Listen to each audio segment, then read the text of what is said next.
How can we have anything like peace, whether it's inner peace or outer peace on this planet, unless we're living in harmony with nature instead of destroying it?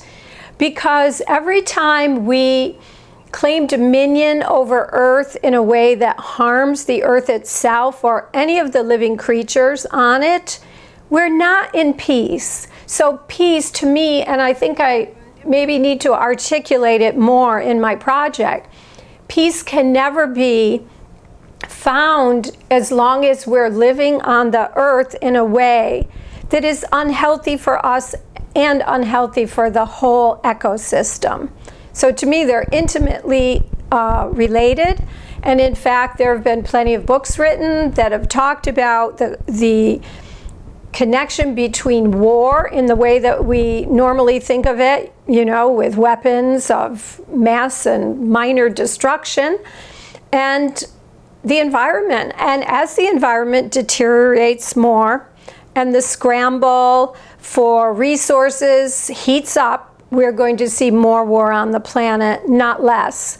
So we have to understand that it's a holistic vision. The connection between nature and peace it's just totally, I cannot even separate them. Our resources on the planet are finite, but it seems that the greed is infinite. And so we have to tackle that greed on many fronts. We have to tackle it in terms of the economic system. We have to tackle it in terms of our political systems and our inner spiritual systems. One without the other. If we don't work simultaneously on the level of the individual, the society, and then the whole planet, even, or you can say our communion with nature, which to me is the spiritual level, then it's not going to work. It's going to take all those levels for us to make this turn around. It's a very big goal, but you know, how better can we spend our time? I mean, if this whole experiment is going to end, I would rather go out trying to harmonize ourselves with nature, even if it's an exercise in looking back on the beauty and the wonder of the journey. I mean, I still hold out hope that we can do it. And I think every time we do it, we face the sun, we give thanks to the sun in the morning, and we practice this exercise with our whole being. We're really feeding into hope and the future.